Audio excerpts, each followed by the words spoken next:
Flooding rains would have damaged, even destroyed the intricate system of irrigation canals, reducing significantly the moche harvest.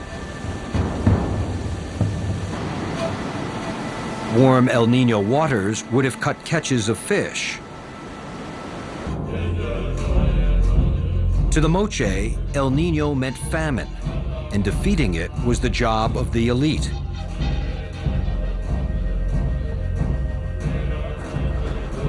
From the excavations at the Huaca de la Luna, evidence is emerging that El Niños coincided with a frenzy of human sacrifice.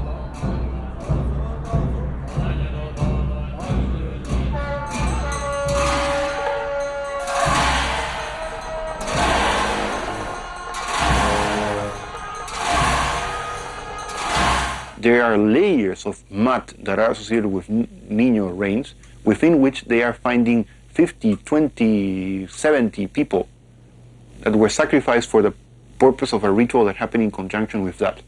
Now, we can interpret that all these people were ritually killed to appease the gods, a ritual that was augmented in size and complexity because of what was going on in terms of rain.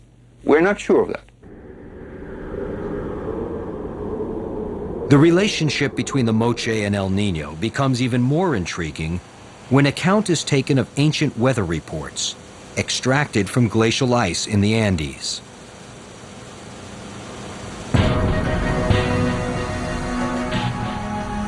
Beginning around 750 AD, coastal Peru endured 20 years of savage drought, punctuated by powerful El Niños. This is the time of the moche's mysterious disappearance. If a society like the moche was hit by an El Nino when it was healthy and strong, I guess it would have survived. But when you have a number of things happening at the same time, you have a bad year in terms of El Nino, you have a weakened elite. I think that they were weakened because they were overspending in rituals, in human sacrifices, in building temples and things like were meant to be means and not ends. On top of that, they had neighbors that were not that friendly or were in a process of expansion. It's not that El Nino destroyed this society, and I don't think that El Nino or weather in general can destroy any society. No. It is that if these events happen in conjunction with a general weakening of society, then it can be devastating. To the moche, El Nino was a knockout blow. And there's evidence the phenomenon played a similar role in the destruction of other civilizations.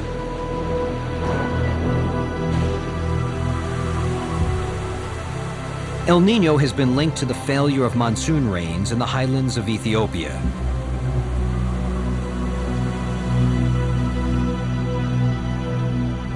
Rains which feed the annual flood of the Nile.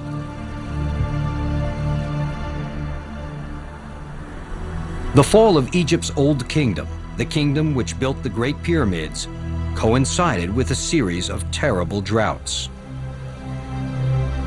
How did the ancient Egyptians cope with these enormous variations in the flood? We have this view that Egypt prospered for 3,000 years because every year the flood came down and watered the fields. It's lovely stuff. It's sort of, you find it in all the school books. This, in fact, was not true. The Nile was very unpredictable. And during the Old Kingdom, the time of the pyramids, it actually had a whole series of very good floods. And then suddenly in 2181 BC, it fell apart. And it fell apart with a capital F.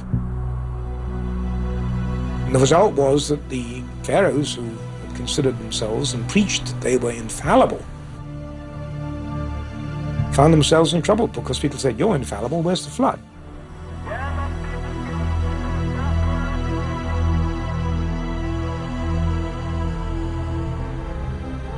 Professor Fagan believes that the crises of climate faced by the ancients hold important lessons for the future.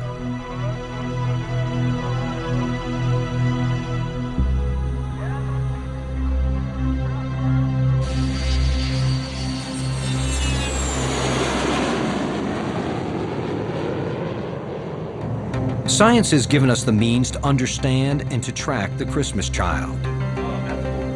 But will that be enough in the uncertain decades to come?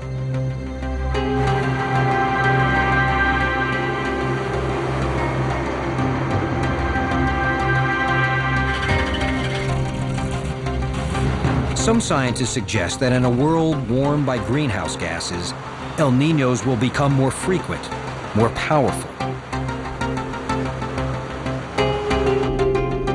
Others point to the influence of ocean atmosphere systems, of which we as yet know very little. Systems which evolve over decades, even centuries. It's likely that all these phenomena are interacting in very complicated ways. And so unraveling these mysteries of how the climate system works is something that's going to be occupying us for generations to come.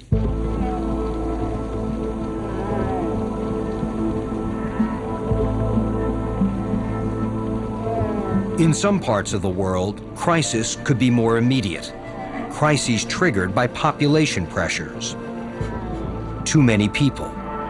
Environments too fragile. What's happening is that people are moving into margins. They're increasingly putting themselves at risk.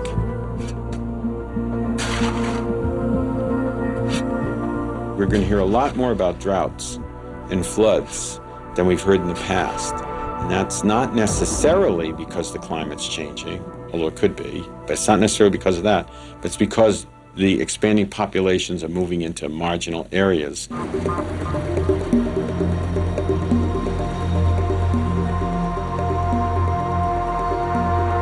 Every society, complex or simple, that developed in the world, has been destroyed at some point.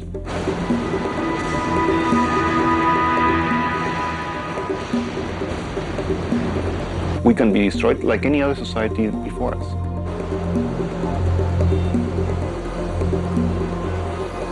Some futurologists are talking about significant crash of global population in 2 or 3 centuries. And by significant, they mean 10, 20% or more.